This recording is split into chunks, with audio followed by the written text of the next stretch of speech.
जय हिंद दोस्तों, स्वागत है आपका हमारे यूट्यूब चैनल बीएनसी क्लासेस में। इसके पहले वाले वीडियो में हमने बात की थी कि लैंड रिफॉर्म्स में जो प्रॉब्लम्स थी, क्या समस्याएं थी। आज हम लोग बात करेंगे कि उन समस्याओं को सॉल्व करने के लिए क्या क्या किया गया। ठीक है, ये हमारे आज के हेडिंग्स हैं, इन्हीं पे हम लोग आज बात करेंगे।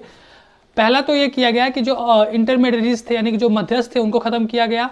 ठीक है, यानी कि जिनका काम कुछ नहीं था, यानी कि इनका प्रोडक्शन से लेके किसी भी जगह पे इनका कुछ भी योगदान नहीं था, लेकिन फिर भी ये मतलब कह सकते हैं कि सबसे ज़्यादा कमाई इन्हीं की हो रही थी।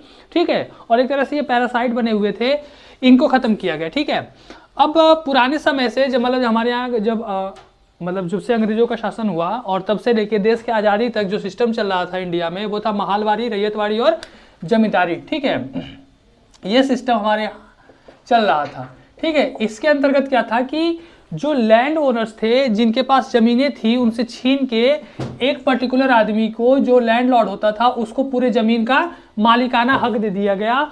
और फिर वो ज़मींदार क्या करता था कि लोगों को पट्टे पे ज़मीन देता था, और फिर एक तरह से जो मालिक थे वो टेनेंट बन गए। ठीक है, और फिर वो ज़मींदार को फिर जो भी टैक्स है, जो भी कर होते थे वो देते थे, फिर वो अंग्रेजों तक पहुँचाता था। तो एक तरह से जो ज़मींदार था वो इंटरमीडिएरीज था। ठीक है, उसी तरह रैयतवाड़ी में क्या था, यहाँ पे जो रैयत का मतलब होता है किसान। ठीक है, तो यहाँ पे किसान को उसका जो जमीन था उसको कुछ साल के लिए लीज के लिए कुछ पट्टे पे उसको ज़मीन दे दी जाती थी। और महालवाड़ी में क्या होता था, कुछ पर्टिकुलर कुछ एरिया को एक ग्रुप को डिवाइड कर दिया जाता था और उस पर्टिकुलर ग्रुप को वो पूरा का पूरा कंट्रोल दे दिया जाता था। ये सब सिस्टम से, और जो कह सकते हैं कि बहुत ही ज़्यादा मतलब एक्सप्लॉयटेटिव टाइप के, मतलब एक तरह से बहुत ही एक्सप्लॉयट कर रहे थे लोगों का, मतलब एक तरह से खून चूस रहे थे ये। ठीक है, तो इन सब सिस्टम्स को ख़त्म किया गया और नए तरीके अपनाए गए, यानी कि साफ साफ कहा गया कि इंटरमीडिएट्स को ख़त्म किया जाएगा और जो टेनेंट है यानी कि जो जोतेदार है, जो ज़मीन को जोत रहे हैं, उनको सीधा उसका मालिक बना दिया जाएगा, उनको लैंड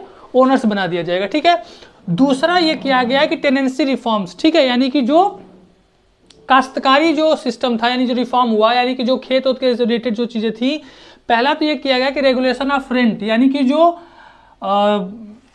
टैक्स दिया जाता था, यानी कि पर्टिकुलर जो जमींदार को जो किसान जो होता था, जो रेंट देता था खेती करने के लिए, यानी कि जैसे आपको पता होगा कि मान लीजिए किसी का अगर ज़मीन है तो वो किसी को वो ज़मीन उसको पर्टिकुलर किसी समय के लिए जोतने के लिए देता है, मतलब खेती करने के लिए देता है, फार्मिंग करने के लिए, तो उसे पर्टिकुलर कुछ ना कुछ रेंट देना पड़ता है। अब ये चाहे सालाना दे दे या फिर वो क्रॉप्स बेसिस पर दे, वो डिपेंड करता है किसान पे। ठीक है, मालिक पे। तो ये किया गया कि रेगुलेशन कर दिया गया, मतलब उससे सिस्टम बना दिया गया कि रेंट कितना होगा, कितना दिया जाएगा। इसके बाद सिक्योरिटी ऑफ टेन्योर। अब सिक्योरिटी ऑफ टेन्योर का मतलब क्या होता था कि मान लीजिए किसान को जो जोतेदार है वो जिसके पास ज़मीन है, वो ज़मीन वो किसी किसान को दिया जोतने के लिए, यानी कि फार्मिंग करने के लिए, और उसके पास कोई सिक्योरिटी नहीं है कि इस फसल के लिए अगले फसल में कितने समय बाद हमसे ये ज़मीन छीन ली जाएगी, और उसके पास ये सिक्योरिटी नहीं होती थी। किसान क्या करता है कि अपना पूरा खून पसीना लगा के उस ज़मीन को वो तैयार करता है, और मालूम चला कि जैसे ही उसने उस ज़मीन को अच्छा बनाया कि उसमें फसल अच्छी लगेगी, तब तक ज़मींदार क्या किया कि उस किसान से वो ज़मीन छीन लिया। ठीक है, तो यहाँ पे किसान के पास सिक्योरिटी नहीं थी, और किसान के पास सिक्योरिटी नहीं थी तो किसान फिर उस ज़मीन पे अपना सब कुछ देने को तैयार नहीं होता था। इससे क्या होता था कि जो हमारा प्रोडक्शन लेवल था वो बढ़ नहीं रहा था। इसके लिए क्या किया गया, सिक्योरिटी, यानी कि आपको पता ही होगा कि जो ज़मीन होता है उसका पट्टा होता है, और ये पट्टा कितने साल का होगा, जैसे लीज की तरह है। ठीक है, तो यह पर्टिकुलर ईयर फिक्स हो जाता है कि इतने साल के अंदर आपसे ज़मीन नहीं छीनी जाएगी।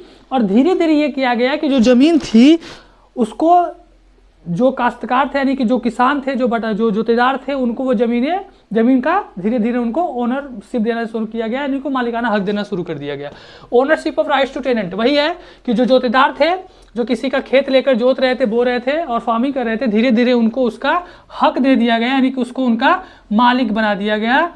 ठीक है, और ये सब जो चीज़ें थी, याद रखिएगा कि ये पूरा का पूरा कह सकते हैं कि पूरे भारत में ये सक्सेस नहीं हुआ। ठीक है, तीसरा ये काम किया गया कि रीऑर्गेनाइजेशन ऑफ एग्रीकल्चर। ठीक है, यानी कि जो फार्मिंग थी, जो खेती थी, उसको संगठित किया जाने लगा। ठीक है, इसके अंतर्गत क्या किया गया कि सीलिंग लॉ, यानी कि हदबंदी कानून। ठीक है, इसमें क्या कर दिया गया कि किसी को, मान लीजिए आपके पास 250, 300, 400 बीघा खेत है, तो उसको रोक दिया गया कि किसी भी एक इंसान के पास इससे ज़्यादा खेत नहीं होना चाहिए।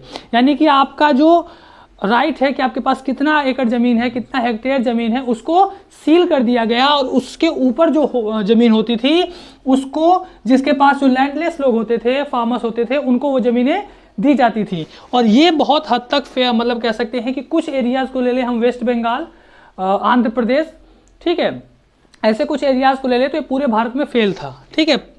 दूसरा है कंसोलिडेशन ऑफ लैंड, यानी कि चकबंदी। इसमें क्या होता है कि जो छोटे छोटे किसानों के पास जो ज़मीन होती है, उन ज़मीनों को एक बड़ा सा लैंड बना के, मतलब कह सकते हैं कि छोटे छोटे पार्ट में जब ज़मीनें होती हैं तो उस पर फार्मिंग करना उतना अच्छा आसान नहीं होता है, ठीक है। तो छोटे छोटे एरियाज़ को मिला के एक बड़ा सा पार्ट बना दिया जाता है। और ये चकबंदी वाला जो था आपका कंसोलिडेशन ऑफ लैंड, ये सिर्फ उन सब जगहों पे मतलब काम किया, उन सब जगहों पे ये सक्सेस हुआ जहाँ जहाँ ग्रीन रेवोल्यूशन सक्सेस हुआ था, ठीक है। तो ग्रीन रेवोल्यूशन जहाँ जहाँ सक्सेस हुआ वहाँ वहाँ आपका कंसोलिडेशन ऑफ लैंड यानी चकबंदी वाला जो कानून था ये सक्सेस हुआ। और ग्रीन रेवोल्यूशन कहाँ कहाँ सक्सेस हुआ? ये सक्सेस हुआ आपका हरियाणा, पंजाब और वेस्टर्न यूपी, ठीक है। इन सब जगहों के अलावा पूरे भारत में ये फेल हुआ। और सबसे ज़्यादा अगर हम लोग कहें कि इन सभी जितने भी आपके रूल रेगुलेशन थे, इसमें सबसे ज़्यादा अगर कोई भ्रष्टाचार का शिकार हुआ तो वो हुआ आपका कंसोलिडेशन ऑफ लैंड, यानी कि जो चकबंदी का जो नियम था, जो कानून था, ये सबसे ज़्यादा भ्रष्टाचार का शिकार हो गया। तीसरा है कोऑपरेटिव फार्मिंग, यानी कि सहयोग के द्वारा फार्मिंग करना, ठीक है। जो बड़े बड़े किसान थे अब उनको पता था कि हमारे पास जो ज़मीनें हैं, ज़्यादातर ज़मीनें हैं वो सरकार हमसे ले लेगी, क्योंकि सीलिंग लॉ लगा दिया गया था, आपके पास इससे ज़्यादा खेत नहीं होना चाहिए। तो उन सब चीज़ों से बचने के लिए किसानों ने, बड़े बड़े जो किसान थे उन लोगों ने क्या किया, फार्म को एक कोऑपरेटिव में बना दिया, ठीक है। तो ये सब चीज़ें कह सकते हैं कि जितना भी मतलब लैंड रिफॉर्म्स के लिए जो जो चीज़ें लाई गई थी, भारत में हमारे जो लैंड एक्सपर्ट्स हैं, यानी कि जो एग्रीकल्चर के जो एक्सपर्ट हैं, उनका मानना है कि ये जो लैंड रिफॉर्म्स है ये पूरी तरह से फेल है, ठीक है। यानी कि इसका सक्सेस रेट बहुत कम है, मतलब कह सकते हैं कि पूरी तरह से ये फेल हो गया था, ठीक है। तो कल हम आंकड़ों से बात करेंगे कि किस तरह से कितना फेल हुआ ये, ठीक है। लैंड रिफॉर्म्स जो भारत में लाया गया था वो कितना फेल है, कैसे फेल हुआ, और उसको हम लोग कल आंकड़े से बात करेंगे, ठीक है। थैंक यू, जय हिंद।